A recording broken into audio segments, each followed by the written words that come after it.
All right, everybody, away we go. Welcome to today's call. It is Friday, April the 24th of 2020. This is the TRC sales training call. So welcome, everybody. Sorry, I was fumbling and stumbling with cameras as I usually am prior to the call here.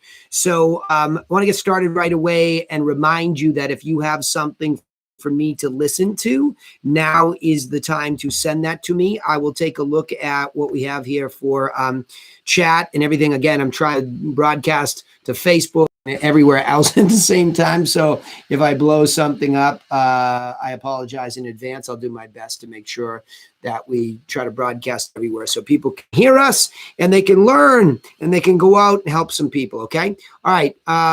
Give me a double check here to make sure that I have mics going two ways. Somebody say hi, Autumn, Dean. I see that you're both open mic. Hey. There we go. How's it going? Awesome. Hi. Good. Hello. Very good. So listen, let's get rocking and rolling here. Who wants to start off with an anecdote? Has somebody send me a recorded call? Anything. I'll start with anything. And I'll jump and volunteer at once. What do we have to talk about? Anything in particular that you want to kick us off with? You asked me right when I took a bite of an apple. Well, that's planning, right? I'm looking probate steadily. Okay. And if you do it right, you get those packages out. I am getting some callbacks even on them, which is interesting. Yeah.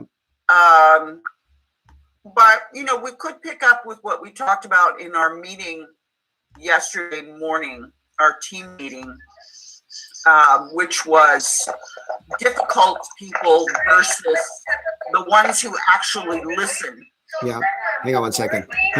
Well, let's do this. Let me try this. Okay, just so you know, hey, Danny. Hang on one second. Before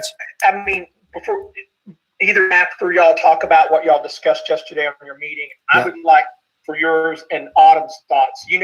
My situation here is that all my probate stuff is at the office, and we can't go into the office. Yep. Our office is shut down here. Yep. So instead of saying I'm going to mail you that, would that be okay? And then they say yes, it's going to be sent. So I guess my question is, how would you or her handle that? To mail this to you. Unfortunately, given the restrictions at my office, I'm not able to get a hold of my materials to send it to you. So in the interim, what I'd like to do is email you some of the materials, all the materials, whatever you're going to say to them, right? So if you don't mind giving me your best email, I'll send those over. And then what I'll do is I'll give you a buzz tomorrow or the next day to make sure they didn't end up in your spam file. So I just adjust the medium and it's delivery time, but I'd still use it as an excuse to call back to make sure that they got them, right? Because it's valuable. So the same thing in the mail is like, did it arrive in the mail? Did it come or did it not? Because if it didn't, then I need to send it again. Same thing in email. If it didn't arrive, then I have to call you again, right? Make sense? Yeah, but again, you're saying conciseness. Okay, so what are you worried about conciseness? I'm using the exact same. No, you're still saying it still sounds like you're still being very concise. So extremely. I mean, it's a good question. You're asking a really good question from a formulaic standpoint. Let me answer it this way, right? Is that formulaically, when you take a look at how this all works, there's an underlying way that all we're doing is changing context. So what you've said is, Danny, I have a different context than the one I usually have, meaning that I prefer, folks, I simply want you to use it as the excuse to have content or context for calling her back again, right? That's it.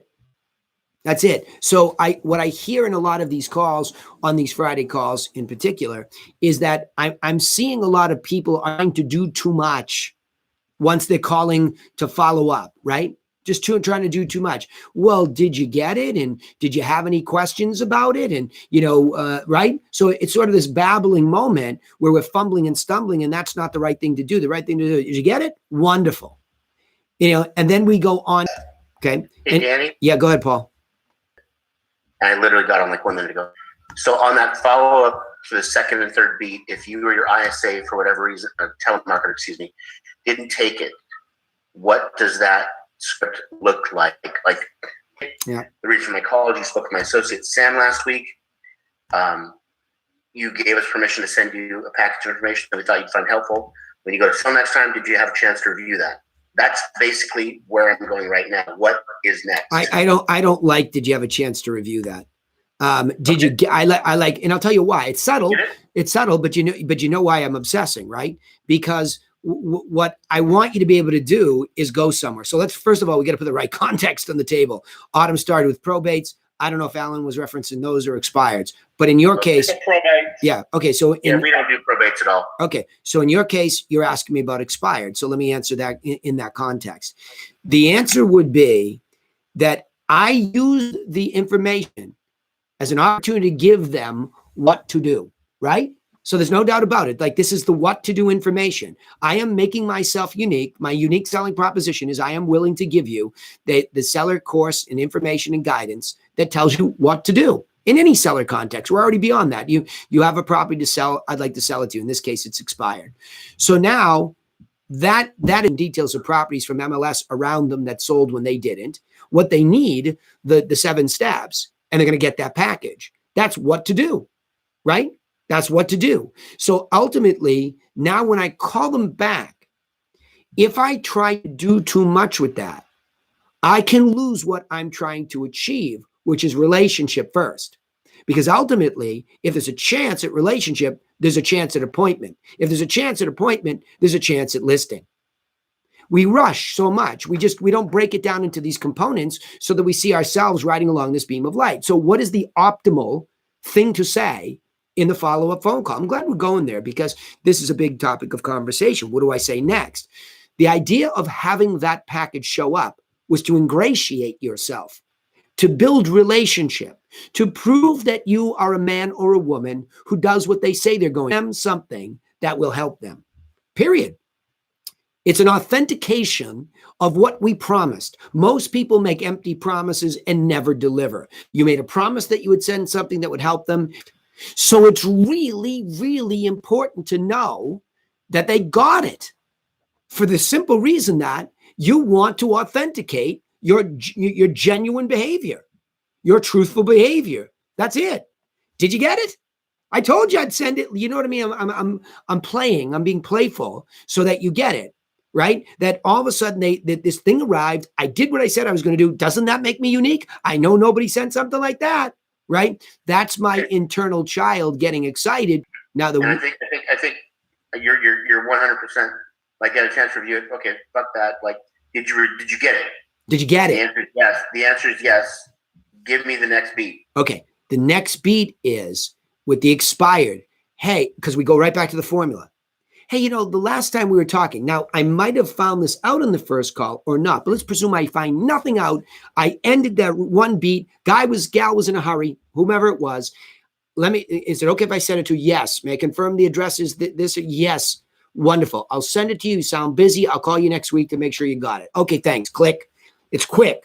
I have no chance to elaborate and go to the next beat. So now the next phone call is the next beat. But I have to finish the first beat of the next phone call. Did you get it? I did. Wonderful. Now, if he comments on it, that he opened it or whatever, that's fine. But I don't need to go there. I can move on. Even if he didn't look at it, he just knows that I said I'm going to send something and I sent it and it looked like it was substantial. This guy's for real. Okay. Hey, by the way, Paul, the last time we were talking, I neglected to ask you, it does look like a beautiful house. Why were you trying to sell it in the first place? That's it. Because I need to stay about them and their process and why they're doing it. Now, the benefit of me asking a question like that is it tells me, does he have a real reason? See, like I've gone out of this base, like kind of weird, simple thinking of motivation and timing, motivation, timing, motivation, time. That's all we've ever heard, right? Well, sure. But what's a qualitative discussion around motivation and timing? Why? And why is that so critical in my mind's eye? Because is there a real reason to sell at all? Forget his motivation and timing. I mean, reason is human. Reason is conversational, right? What's your motivation for selling? What are you, a motivational speaker, right? Do you have the right motivation? It's corny. Why are you selling it? That's conversational. And it accomplishes the same thing, I think, better. Why? Because it really provokes them to read their mind aloud to you. It allows them to talk about them, their situation. And remember, the more they talk about them, the more they feel safe with you, presuming that your backdrop is there and you don't try to take, because you're getting what you want. You're getting it. They're telling you why. Well, that doesn't sound like a very big reason to sell. You sure you want to do this? Right? You sure? Like if you have the spine to be that honest, this is an unbeatable strategic approach to figuring out who is the right person to continue to talk to, right? And I wasn't talking to you. I'm talking about me, you, us in general. If we have the spine to be that authentically real, where we're not doing some bullshit takeaway, let's just presume they do have a big reason. Paul, I'm getting transferred. I don't have a choice. And this knucklehead, agent that I had, we got an offer and I don't know what happened. Okay, well, that's a pretty big reason to sell. So I'm going to guess on a scale of 1 to 10, you're pretty high. What number? Yeah, I'm an 11, Paul. Okay, listen. So that I sent you the information, and that's just simply what to do. But it's no skin off my back to come there, take a look at it, and give you my insight on top of it, and try to figure out how to get this done quickly for you. Would that be helpful if I stop by? May I do that? And plus, by the way, I just like to see what's out there. So again, you're not putting me out, and there's no obligation. I want to see it. I think I can help you. And just go for the appointment. It's there. And you see how I was conversational, Paul, when I was asking for the appointment. Because I'm just logical. Well, geez, you have a huge reason. You're an 11. Why don't I just come over? I'm legit. You got my package. See where I'm coming from, Paul? Honestly, that's pretty much exactly what I'm doing. Because, my kid that I'm working with in Mexico, she just, she can't take the second beat most times. I will email you one where she did during this call that she did last night. Yep. But long story short, that's pretty much what I think I'm doing. I'm just calling in, saying, hey, did you get the package and and then it looks like a great house by trying to sell. And I got an answer yesterday, which was, well, we moved to a different part of Kirkland. Kirkland's a very small city, very close to Seattle. Yep. And we moved to a different part of Kirkland, and the house is vacant. We have no interest in renting. Huge reason to sell, right? Like, I have no interest in being here. When it asked me, I haven't received it. I'm going to go get it.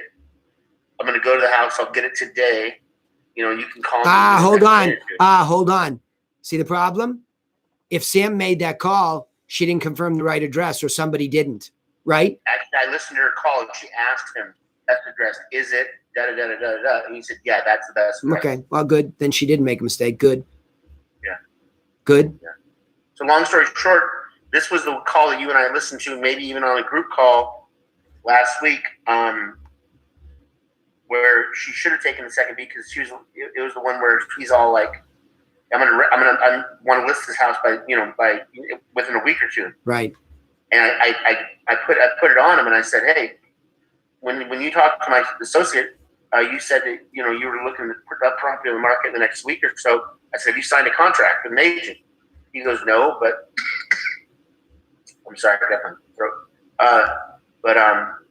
I think I'm going to. I said, well, materials, and I think you're going to be pretty impressed. And why don't I circle back with you? All right, stop there. Stop there. Let me just catch that for a second, okay? Not a big deal, but even if you presume you really said, I think you're going to be impressed. Nah, I wouldn't do that in my world anymore. I wouldn't. Okay. That goes right back to that defensive. It's about me. I think you should listen to me, not them. Say, well, look, before you go back with anybody, you really should take a look at my stuff, because it's a plan. So when you decide to do this and you have a big reason, you don't want to end up fumbling over the same mistakes again, I presume. So this is a universally applicable plan. You really should take a look at it. You really should walk through it. And I'm happy to do that with you by the phone even, or come by and take a look at it. But it's not just about hiring any of us again. It's about getting it right as far as the plan is concerned. And that's in that package. Humor me. Take a look at it. I would go deeper into it there and begin to believe more and more in that, because that is what this premise is. That is why this is working. I'm going to send you some information that will help you sell it the next time. Yes. It's all we keep hearing on these Friday calls, right? People want that. The information that will help them sell it the next time. So that is information. That's a plan. So what's the point in sending it if they don't consider the plan? See, remember, it's the story brand formula. Enters the hero who has a problem, about to make the same, mistake twice. It's like the horror flick where the knucklehead just keeps going into the dark garage over and over and over, right? So, right? But it's true. It's true. Seller going to keep making the same mistake. Whoa, before you do that, humor me. There's a plan in there. This is the exact 7 steps that anybody should be teaching you, let alone me, before you hire any of us. See, Paul, that's a detachment from the materials and the power of the plan. So that now when he's like, oh my gosh, this guy is the only guy that sent me a plan. But if you've got it all fat and laden with me, I did this, I sold this, I'm the top, team here, I'm this, and you sound like everybody else, especially if somebody. Okay, I'm gonna give you part of that, but I'm not saying I'm better than this person or I'm the best or that. Come on now. All I said was I think you'd be impressed with the materials, Danny, that you wrote. No. I understand that, but it's the way it sounds. We're intimate here, right? This is our world. They don't know what we mean. So I'm saying try to be like more explicit about the benefit of that information, because by doing so, you're ironically doing what we all want to do, is say, I am the right choice, right? Ironically, because you're actually saying, if you just take one beat that I sent you a plan, not just a resume, that would be really helpful. Paul, they'll be impressed that somebody took the time to think like that. Does that make sense? I wasn't dancing on the head of what you meant. I was saying, go deeper into explaining its benefit to him, like you were teaching. Rebecca, I'm assuming you're on here today too. That's that second beat where now that once you have to stick to that first beat, everybody, right? Even Sam, we beat on her calls every week with Paul. Once she started to get that down, it was smoother and it was routine. We don't need to do all this. But going back to a couple of weeks ago or last week, I can't remember, we all need to be careful of being too much in that second call, because we could dead end ourselves, and then that's a real problem. So Rebecca, right, that's where we get into that second beat where it's like, and this is why I said to Gail too, it's really difficult for you, the telemarketer, to be following up when something's already been sent, right? It's a big adjustment. It's a lot easier to gain permission, call back and say, did you get the thing you gave me permission to do? And why were you doing this in the first place? It just all becomes very rhythmic and logical. Does that help you too? Because we talked about this a little bit on one of your calls. Oh, absolutely. Yeah, absolutely it does. Actually, after our last one-on-one that Saturday, I picked up the phone, and good. Gail and I reviewed every single call, and she said, Rebecca, you're a fast learner, and this is 100% better. I was able to make it to the second beat on almost every single one of those calls. Awesome. So, awesome. See, because you're very conversational, that you're good. It's all this refinement. The term I heard that I liked was word whiskers. We tend to word whisker a lot. That's when we're talking without foundation. We're talking without structure. We're guessing. And that would be the same for even a top producer who's been around the business for 20 plus years. If we start to babble, the ear on the other side is lost because they're a novice. Like I was just saying to Paul's a pro, but they don't know what Paul and I know at that level. So we have to keep it simple and chunk it up. Right? Take it from a teacher. Less is more, assuming it's not too little, right? So we still have to say enough where there's clear value, but we're spoon feeding them. Here's the first bite. Yes? Good, I'll send it. Hey, here's the second bite. Why? Hey, here's the third bite. Would you rather she delivered it? No. Okay, then let me get it and I'll make sure. Let me get it. I did. Thank you. Great. Why? Why even think about doing this again, right? Why in the beginning? Why again? Oh, real? Whoa, that's a big reason. How motivated? 10? Would you like her to come over and add her insights? It's just a story, right? That's all it is. It's a story, but it's about them, and we are the guide. But I said this on, I think, the mastermind and the helpline this week. Guidance isn't subservience. Let me say that again. Guidance isn't subservience, meaning you are not subservient to the hero. You are the hero's leader, right? So a hero can be a strong character. They can be a strong character and they can steamroll a poor guide. But if the guide is equally as strong and the strength comes from a formulaic approach, then they will allow you to lead ever so shortly in the beginning on the phone, but you have to demonstrate that clarity and that formula and that leadership. And it comes, and again, I think the confidence in the very beginning comes from read the dang first beat, get the power about discipline. You know, the bottom line would be don't cheat me, right? Just do this and fall forward. So I think that's what you've learned over the last, go through that and tighten it up. Don't make things up. Don't. And that's what he wants to add things to formula. Rebecca, I did it for years in the house. It's like, why was presentation every week? Why? Sit them. And if we have a formula that serves them better, how could you or I ever be better than that formula once we crack the code? We can't. Can't beat it. You can improve it. You can listen. But again, if the hero is continuously behaving correctly, like what did you just say? You got 9 people on the phone and you got to the second beat on all of them. You know what that tells you? The way you said the first beat allowed you to buy some more time. That's my point. That's the law of reciprocity in his calls.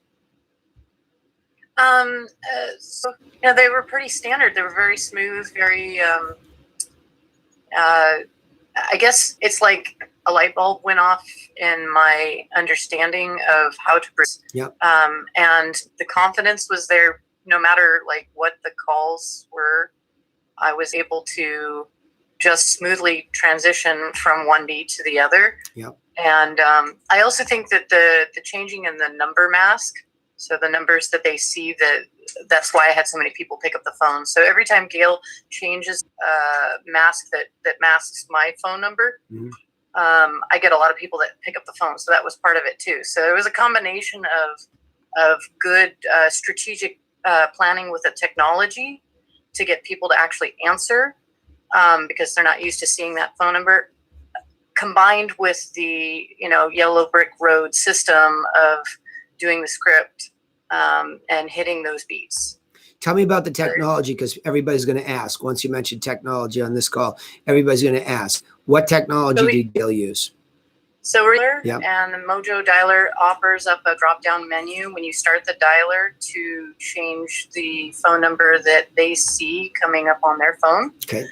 And every month she cycles through a new set of those. So the first few days after she changes them, a lot of people are more inclined to pick up the phone after that. Good. Excellent. All right, good. Tell me about, because here's what I heard before. I heard you fighting some of these calls, and that's a terminology that just means you were struggling through them to find your way. Are you, when you said a light bulb went off, go to that. Forget the tech for a second. I want to hear about you, because you like Sam and people that are evolving in front of everybody's eyes in this call. What light bulb went off? It was the overall understanding of how to flow with the beats. So, understanding why I'm calling them. I'm not just there trying to get Gail into the house. I'm there to establish a relationship mm-hmm. on behalf of Gail for the client and to empower them, like you were saying earlier. And so I guess I had all the pieces of the puzzle, and I understood the timing of the beats, the first one. So they now understand why I'm calling. And the next beat is, I would like to send you a package that will help you through the process of selling your house. May I get that to you? Mm-hmm. You get the permission out. They say yes. You confirm the address, and then you ask if you can call them back in a few days or next week. They say yes to that, and then I love the phrase, "Oh, by the way, since I still have you on the phone, why were you going to sell your house in the first place? It's a beautiful home."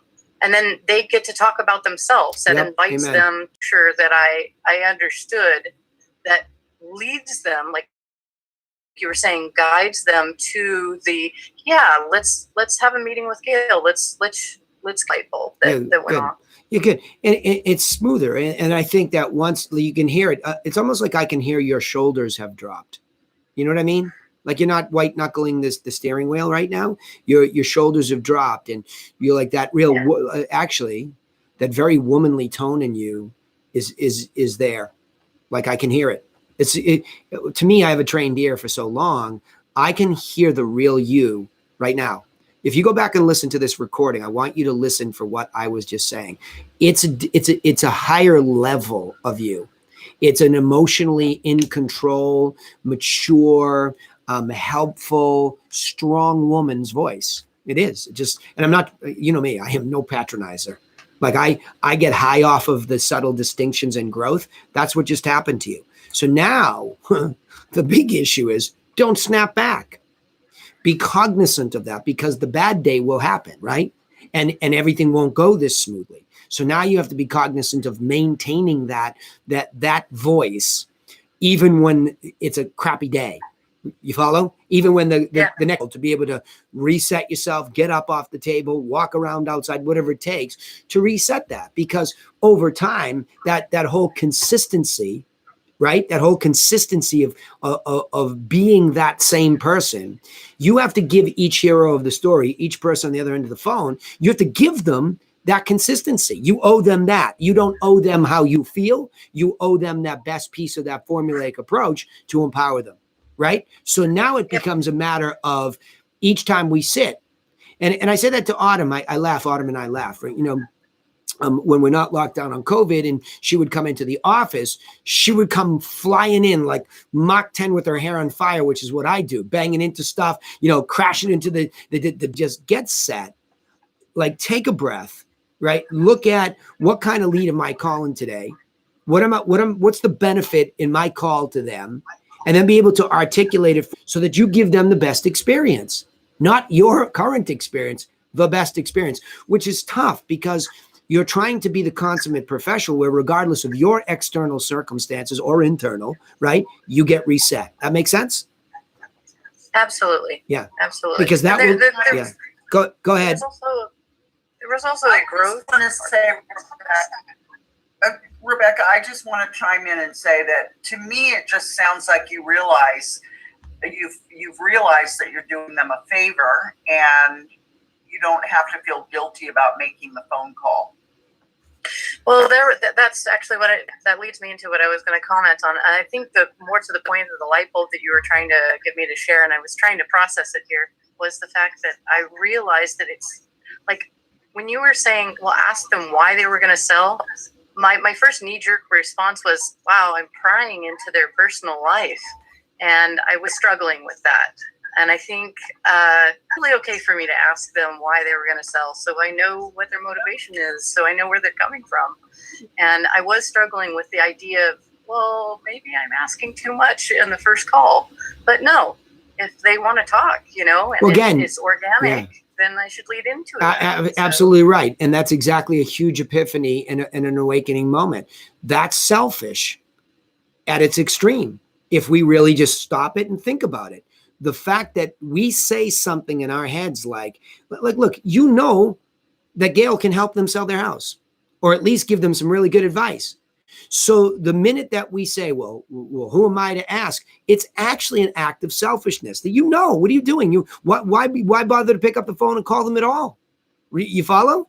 Like the idea is, I know that if I pick up the phone and interrupt your life, I better be really beneficial to you in a short period. It's like the other 37 people that just called you. Okay. So that's the first premise. But the next thing is, if it beat and you can tell me why, I might just yet have something else for you, which is a visit from Gail where I can get all her expertise in your house and into your life.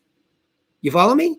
That's a pretty big deal. That's a pretty big deal. So if I can find that out in the first call, in the second beat, why would I kick it down the line? What if I neglect? And this is where Sam working for Paul's struggling, right? What if in that moment, like Paul found out in a couple of his, that somebody really does need to go quickly. And now, we'll call you next week, which is completely inappropriate because the guy's got to get it listed by next week. And now Paul lost the opportunity. That's on us. We never discovered. So as the telemarketer, your job is to discover as much as you can. Just do it intelligently and politely. If they say, well, that's none of your business. I was just curious because if there was an urgency, I might suggest that I even get Gail on the phone with you. But if there's no urgency, let me just get this out to you. So you see what I'm saying? The more you learn about the logic of the moment, you're not trying to hurt anybody. That's the best part of this. Absolutely. Absolutely. Good. Awesome. Hey, standard stock answer, which makes me question what you're really saying when you call them. So unless you get me a recording, I can't call you out. That's what you're hearing, but I don't know what you're saying to provoke that reaction. Okay? Because if you hear it regularly, then I'm telling you, you're not saying what we're saying here.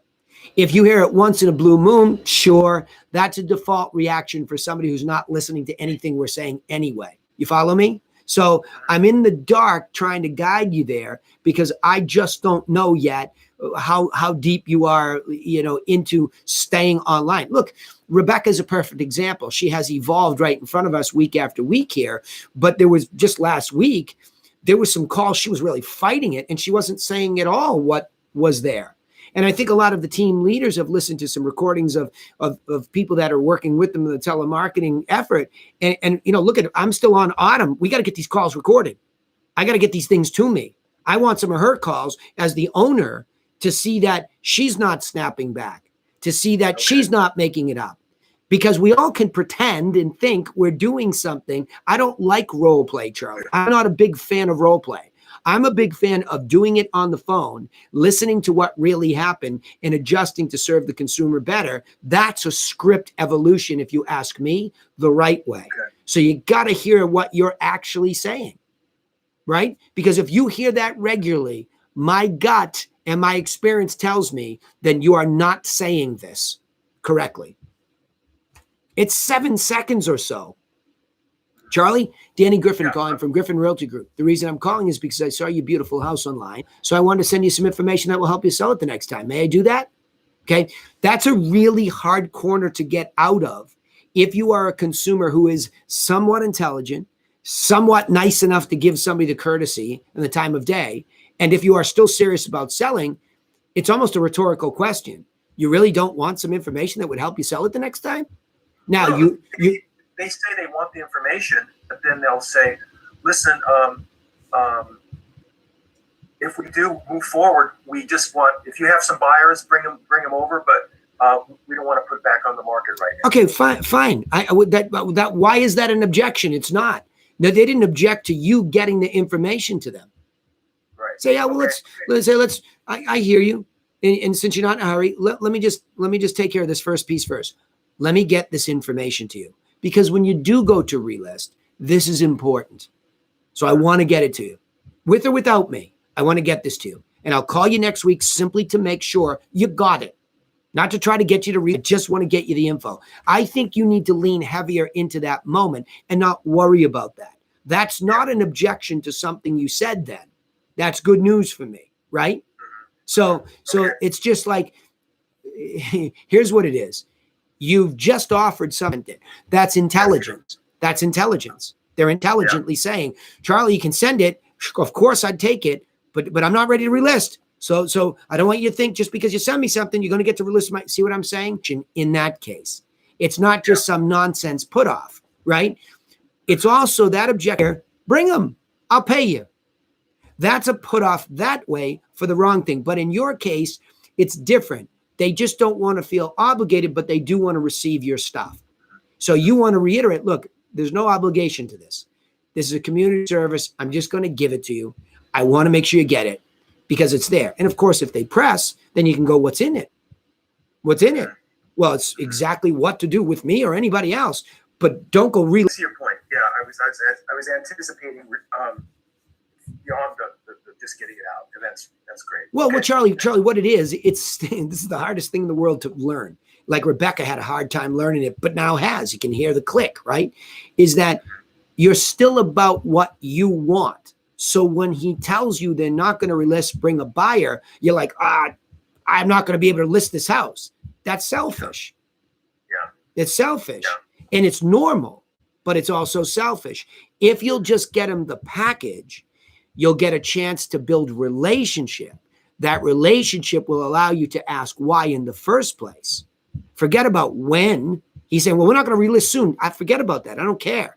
Let me get this to you. And then let me get the ability to ask you the question, why were you doing it in the first place?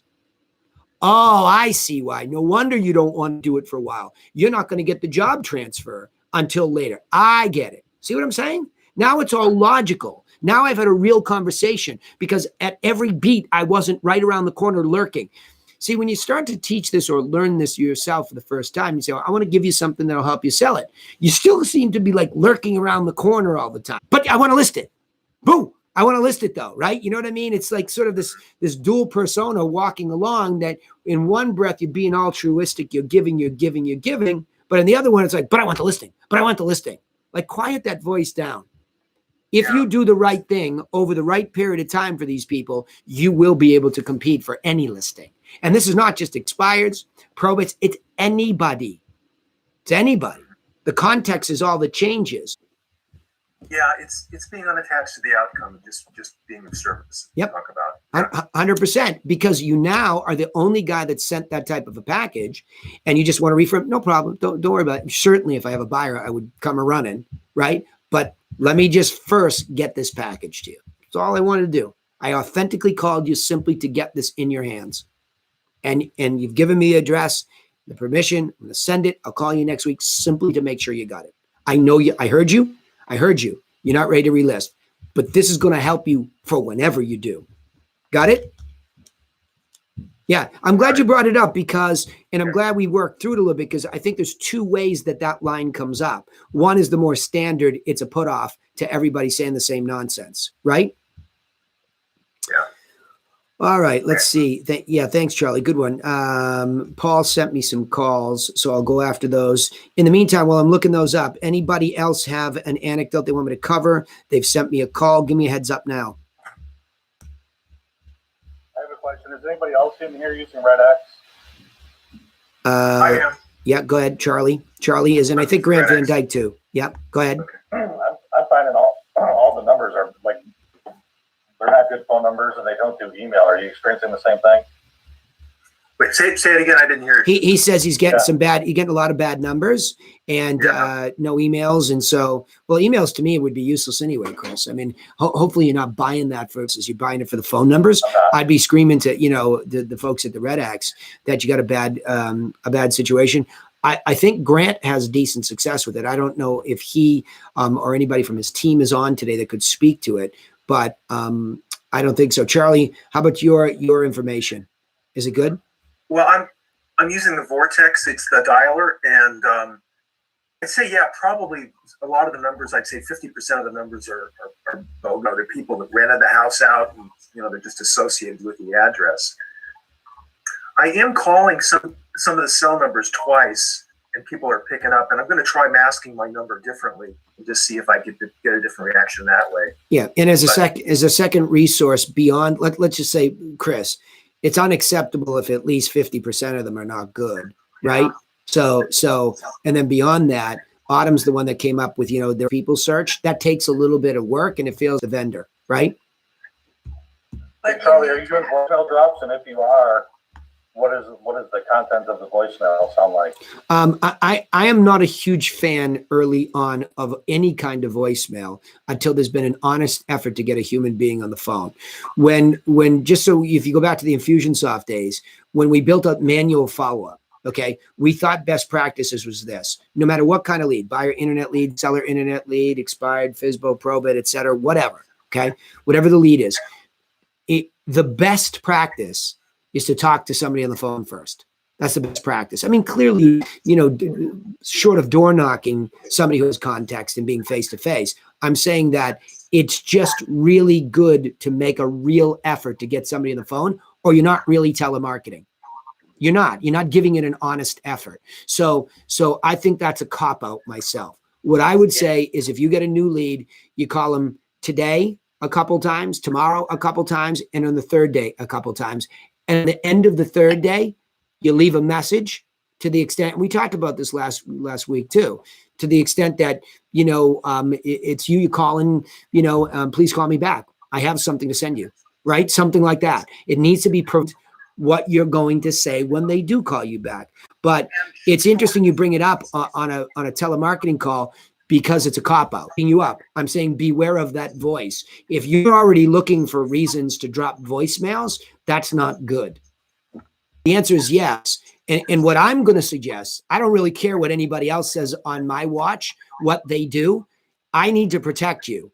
If you're going to follow this formulaic approach, it needs to be in line with what you're trying to do. You follow me?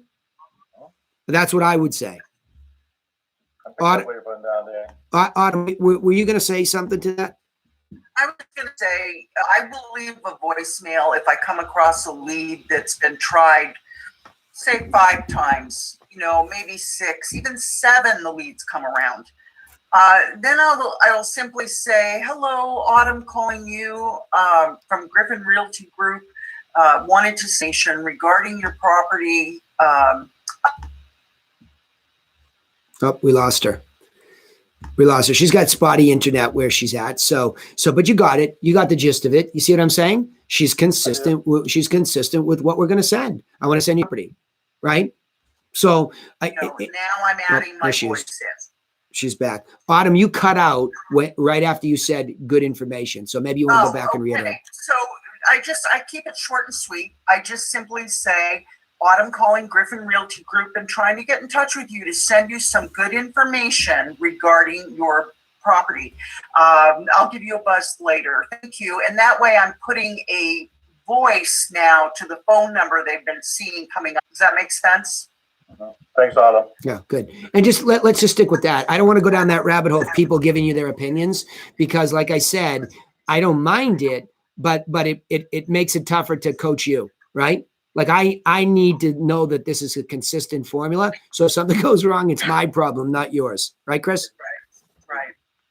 I got it, Danny. Cool. All right, buddy. Good question though, because it comes up all the time. And my first caveat to everybody, and this is what I appreciate about Autumn. Okay. Autumn is a true telemarketer. Laura and I tracked down a true telemarketer, and we hired a true telemarketer. And a true telemarketer knows that the bread is not buttered by leaving voicemails. They just know. And you can see her, she's had a reaction to when people say a couple of things on this call. One, on the phone call or on the phone. Scratch a chalkboard in front of Autumn, say that. Because people say, well, when can we do this? When can this happen? Blah, blah, blah. Right? So at the end of the day, it's like, that's the crap that we go through, right? Is that, that's BS. There's no time of day that's perfect. There's no, you just do the job, but it's your mindset really saying to yourself, I'm going to dial until people pick up. Okay. That's a big deal for us. Don't stuff about anything other than I was an animal trying to get people. That's the mindset you need, because when you do, it'll manifest. Right. So I think, I just want to add this, no effort goes unrewarded. If you have a 2-hour slot where no one's picked up the phone, it will be rewarded in the next days, weeks. No effort goes unrewarded in this particular business. For sure. For sure. There's bad days and then there's great ones, right? And it's the consistency week in, week out. All right, Paul, let's roll along here because you sent me some stuff and I want to respect that. I've got 3 here. What do you want me to listen to? Anything in particular? Danny, am I live? Yeah, yep. Okay. I haven't listened to these. All right, well, let's just take the first one then. Let's see. She got 5 appointments out in the last 2 shifts. I moved her from 2 hours to 4 hours. I think I told you a week or 2 ago. All right, hold on. Here she comes. Hold on. Hi, is this Rocky? It is. Hi, this is Sam. I'm calling from Cantu Group Real Estate. I'm calling because we saw your beautiful home online and we noticed it didn't sell. So we wanted to send you something so the next time. May I do that? Okay. Okay, perfect. May I confirm the best address to send that to? Is it 420 West Crockett Street? No, send it to my office, 116 Elliott Avenue West. All right, perfect. Okay, so we'll call you in a week just to make sure that you received it, okay? Yeah, thank you. All right, thank you. I hope you have a great day. You too. Bye-bye. Does she really write the address down that fast, by the way? Yeah, she's good at it. Wow, man. That's like lightning. All right. Yeah. No, she just, that happens all the time with her. All right. Well, that West Rocket address, I haven't looked it up. Obviously, I didn't listen to the call. That's got to be a 1.4 easy. That's on Queen Anne. okay, good. So, then don't send the package because you don't like 1.4s. That's what you told me. I wouldn't send that package then if I were you. That's about my price. That's about my maximum. Queen Anne is a great area. Yeah, don't listen to me bust your chops. Don't listen to me bust your chops. I know you're talking. I'm sorry. All right, Paul. What am I looking for? Send it my way. You know that's my price point. Exactly, Andy. All right, listen, Paul. I don't want to listen to these the same if this is what she's doing. Like she's good, right? Well, I know. I'm saying I don't know when she took the second beat. Did she? Is there a female name in there? Oh, is that what she's saying? Hold on, my bad. Let me listen to the next one. I don't know. No. There's a female name in there. Hold on. No. Really? Hello? Hello? Hi, is this Barbara? Yes. Hi, this is Sam. I'm calling from Cantu Group Real Estate. Yeah, we're just giving you a call because we saw your beautiful home online and we noticed it didn't sell. So we wanted to send you something that will help you sell it the next time. May I do that? Woo-hoo. Okay.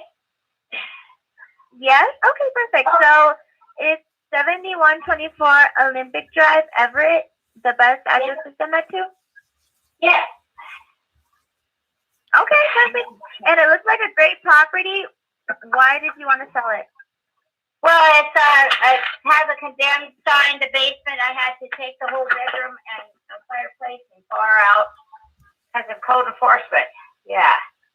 So that basement, that picture in the lower level, that's no longer, I had a California closet that has to tear all that out. That's what I'm doing. So trying to get it ready for sale. Code enforcement, my buddies, yeah. All right, perfect.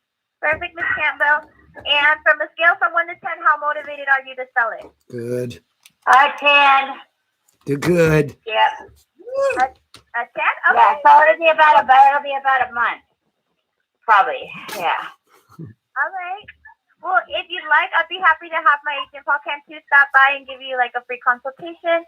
He also does. I already have realtors, but I need a buyer. That's what I need. Yeah. All right, perfect. So I'm gonna go ahead and send you that package, and I'll give you a call once. Good recovery. Good recovery. All right, there's the best call she's ever done. Okay. Yep. There's the best call she's ever done. And I'm going to tell you why I like it the best. Not that she went perfectly through beat by beat by beat, but more importantly, when she realized that she was out of tarmac, she said, no problem. She went right back to her job. Let me get this out to you. And immediately call you and say, dude, get on the phone with this lady. Right? I mean, that's it, Paul.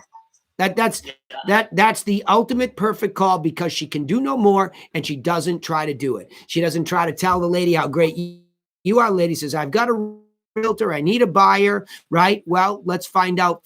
Let me get you the package out. Now she immediately should send something to you and get after it, right? That's it. Yeah, I hadn't listened to the call, but she sent me a Facebook message that says I took the second beat on one. And so that must have been the one. Okay. Well, this was good. Look I'm going to go on and do one more. That's a massive improvement for her. Massive. And it just goes to show you that anybody can do this if they will just slow down and ask the questions, right? Now, you know what's going to happen to Sam. She's going to snap back and not do that because she's not going to be oriented towards the call. She's going to rush and forget. So your job is now conditioning. Training is, here's what to say. Conditioning is do it over and over and over and over until you're breathing it, right? Yesterday before that shift, I actually looked at the computer. 5, 10, 15, 30. Paul, she just had a 1.3 on the phone. I'd say it's working. I'd say it's probably a pretty good use of your time to spend 37 minutes with the kid. Bravo. All right. I got to move on. Allison, Egan. Yes. Okay. So you sent me something. Hi, darling. Hey, Nice curtains. thanks. Okay. All right. So is that the Egan next to you too? Yeah. All right. Now this is the part where we tell him to be quiet and don't meddle with you. Yeah, that'd be nice. Yep. I know. That's why I'm throwing you the downfield block. He's like, unmute it. Yeah. No, tell him to Right. we should lock him in the basement right about now. All right, Allison, what's your email? Oh no, you said in Messenger, right? Let me see if I can open Messenger, and I will find it. And I'll need whatever email you want me to send these to from now on if you do not prefer Messenger. No, Messenger is usually pretty good. It's just that I've got so much tech going, everything slows down here. I've got YouTube rolling, I've got Facebook rolling, I've got Zoom, etc. So it just slows it down. So and Facebook is probably the worst performer when there's a load. So if you boy right now, do you have it? Can you forward it? I would have to go on Facebook myself. Yeah. Actually, it's quicker via my phone. All right. Well, let me see. Oh, wait a minute. Let me see. Maybe I'm in Messenger on another window. Let me see. Let me see. Tell me the context of what I'm going to listen to here. So it was a call where the person had said yes, and it went smoothly. And then when I hung up, I just showed it to Chris, and he looked at the property with me, and she still sounded very motivated and that kind of thing. Well, come to find out, when Chris was looking at it, he said it's vacant, so we'd be sending a package to a vacant property. So I said, that means I need to call back and get the appropriate mailing address, even though she confirmed her address with me as I went through the bees. So I tried calling her back, and of course I didn't get anything. So I thought, okay, sometimes I use Google Voice, so sometimes I can get away with a text. So I sent her a text, and I said, I'm sorry, I wanted to make sure I have the correct address to send this package to you. Thank you. And it took her a bit to get back to me. She did get back to me, and then she said, my husband already has a realtor, and sure enough, they listed the next day. Yeah. With their realtor. All right. Well, so you go back to the original call, and you ask yourself, you probably didn't go into the second beat, right? I mean, that's what would be 1 to 10. Yeah. Did you go in there? I did. What was the reason for selling it? She said that she went into why it didn't sell. She was just saying and a little bit, and then she said it just didn't sell, and it's just not a high priority to me right now. There was a lot of wind going on in the call, very distracted. She was very distracted, but she still answered my questions, and I still followed along, but that's what happened in the call. Yeah. I'll go Allison, ahead and resend it to you right now. I can't get into Facebook. Facebook is that's super fine. underperforming right now. Okay. So you'll have to, and I don't mind waiting for it and doing a little extra OT hear it for you. Okay. I think I sent it directly to him. I'd have to take it from Vulcan, Chris. Okay.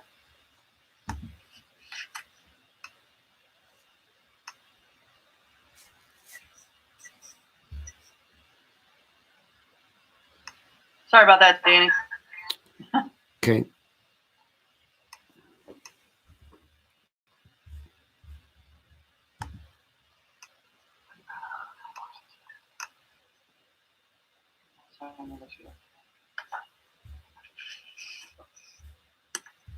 All right. I'm in Vulcan now. Let me get it. You can just play it for us. You don't have to send it. That's what I was going to say. I'm just going to play it for you. Hold on. Hey, by the way, I had a technical question because I might do this with Autumn. Your Google Voice ability to record is really easy, right? Oh, yeah. I record through Vulcan 7. Yeah. It's just that you take the number from Vulcan 7 and it gives you. All right. Never mind. My bad. Forget it. It's a distraction. Don't even go there. We'll confuse people. Don't even go there. Let's just listen to the call and then we'll call it a day. Yeah, that's fine. That's fine. I understand. Yep. Let me get everything up here. Autumn, we really need to get some of ours recorded for these guys and gals and me. So I think we'll go back to Vulcan from time to time using that dialer for the recording. All right. Go ahead. Here we go. Hello? Hi, Elizabeth. Is this Elizabeth? I'm sorry. Yes, it is. Oh, hi. It's Allison calling from Egan Realty Group. I know we're all locked down with COVID-19 and everything. Sorry. You were going to say something? No. She was making a lot of noises. Yeah. Sorry. Oh, absolutely. Locked down with COVID-19, trying to protect ourselves, and I was spending a lot of time online. Noticed your beautiful house, and I saw that it didn't sell. So I wanted to send you some information that would help you sell it the next time. May I do that? Sure. All right, excellent. Let's see if I confirm your address, Okay. which is located at 5222 Moccasin Trail, and that's here in Louisville, 40207. Yeah. Excellent. I will call you soon, probably next week, to make sure that you got it. Okay. Perfect. All right, excellent. And it's a great location, really nice house. Why were you trying to sell the property in the first place?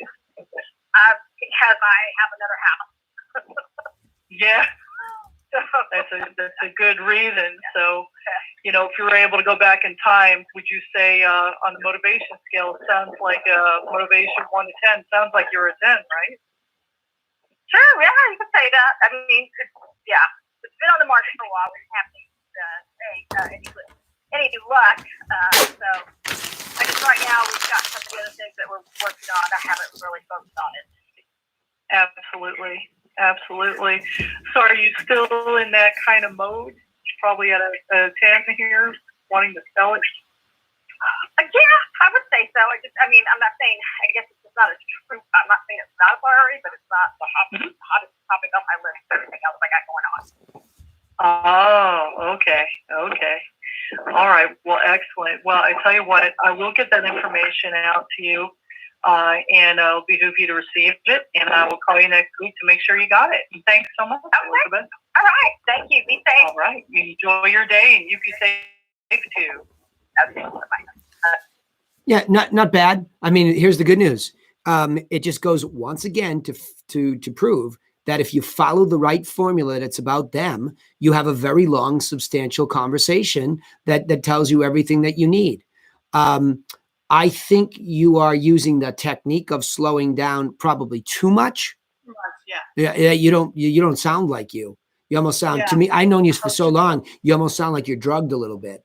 To me, I'm not saying that you would sound like that to her, but I'm sort of like, oh, this is a little bit strange that she's this slow. And I'm guessing it's because we've talked about in this call, slow down. That's too slow for you. That almost sounds like the record is not you. You have such a real positive tone to your voice that when you slowed it down that much, it was gone, right? Okay. Like I like you just the way you are. And if you could be just the way you are, a little bit slower, right? But staying in that formula, you got everything answered. Don't be afraid to ask a question. Geez, on a scale of 1 to 10, how motivated are you? Don't lead the witness and then put a number in her mouth because you took it away. You took away the real process by doing so. She's going to give you her number, right? She's going to give you her number. And stop talking about COVID. Is my best recommendation to everybody. We are, well, here's the deal. We're in a mode now where, yes, the news is really bad about COVID deaths because we're sort of in that peak mode. But the news that is in advance of that is current, is this battle to reopen. Okay. Yeah. So we've gone beyond this new thing. It's a new reality, and people are slowly but surely breaking out of the bubble. And it's now it's now patronizing. So my best recommendation is, unless there's a really good reason to say it, it just added way too much of a word whisker. In fact, you went back to reiterate it, and it was like, what are we talking about here? COVID? Like, we're lost. So can I give you some insight on that too? Yeah, sure. I had a conversation with one of my friends over at Vayner this morning. Yeah. Well, both Facebook, meaning Facebook and Instagram, and Google, meaning Google and YouTube, are actually starting to suppress content that's being put out with that in order to avoid the whole fake news issue. Yeah. Where it's confrontation and not facts. So they're actually suppressing it. Good. So it's in our best interest not to focus on it. Great update. I think there was a window. I think it's done. I don't even see me doing one more COVID update, right? I might send the last one, out, or I put it up, but I'm not even going to email it. I mean, I'm getting It's really close. good you said that, Danny. Yeah. I started telling Chris that the other day that we need to stop kind of like gearing so much towards COVID and start focusing more on what the people want to hear about the market again, because that's now right. it's just market talk. Yeah, that's right. Look, this goes back to Rebecca's situation where, at first, and she's a rookie at this, relatively speaking, and we're not. Be a leader with your guidance, right? Say, look, I saw that this property was on the market. It looks beautiful. It didn't sell, and again, get yourself more athletically ready for that call. Like I say, you were sort of like, whatever you were doing, you were going, oh, well, let me see, is the address over? Oh, do you want me to send it to the Moccasin address? Is that the right one? And then it was a vacant piece of land. So she was like, you lost her, right? Yeah. Like you were so slow in talking about this, and you lost her. So she said, that's out of politeness. Yeah. Well, you know what? She said yes to a vacant lot address. Yeah. You know what I mean? Well, vacant house. Yeah. Yeah. Vacant house. Okay. So the point is this the best address? Is the property address the best address? We're losing the logic. Is the property address that I have here, Moccasin, is that the best mailing address? Oh, no. We've moved out. Really? All right, let me get this to you right away. And then don't have your brain fall out of your head. So, geez, I mean, it sounds like it wasn't a priority, but will it become one soon? Do you have do you have anybody helping you? Are you going back? It was relisted. Were you thinking about going back with the person you relisted? I mean, if you think it's an emergency for Chris to get out there, because it sounds like this is go time, don't be afraid to go back into the other world that we know how to live in, which is, was there a time you were planning on relisting it? I mean, it's not like I'm not asking people to do these first two beats other than to be able to get into a real conversation. Go for it at that point in time. Make sense? Yeah. Do you think that when she said, when I said motivation, and then she said, well, I have another house, should I have launched a question in there like, oh, are you living in a new house? Yes. Or, I mean, yes. Yes. No. Yes. No. Go. This lady's being nice to you. You're in relationship because of the way you dealt with it. The system works. Hey, can I send you some information that will help sell it? Sure. Great. Can I confirm the address? Yeah. I'll call you next week to make sure it's there. Hey, by the way, looks like a pretty good house. Why are you trying to sell it? Well, I don't live in it. Really? You've moved somewhere else? Yeah, down the street. She said it in there, but you were so slow that I think you lost yourself in where you were at in a real human conversation. You stopped listening. She stopped listening. Ironically, the formula carried you guys all the way down the line. Right? Yeah. So now the next thing is to go back and do it again formulaically, but get re-engaged better, right? Understand where you're at. The formula is only there to help you get to where you need to be with this lady. And it worked. But you got lost, she got lost. And then, we had to go back and, take a crack at it. All good. This is a good call. And I said to you, your biggest challenge is, why do you ever stop making these phone calls every week, right?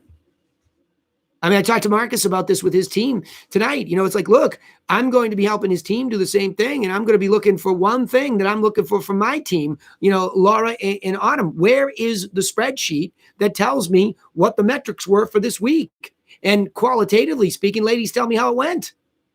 That's it. I mean, this never stops. There's no stopping this. This is a going concern called a business, right? This has to happen every single week. I mean, Cantu's going to be the richest guy in the group soon enough, because they just are cranking out the volume of these things and improving the quality faster than anybody. So you'll see. All right.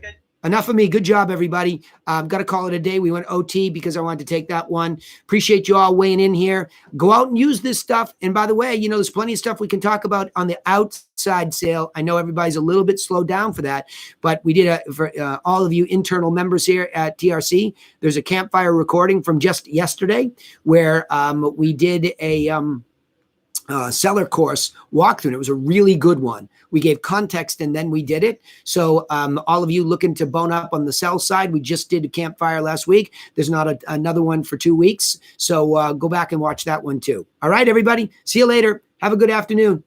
Thanks a lot. Thanks, Danny. You're welcome all. Good job. Bye.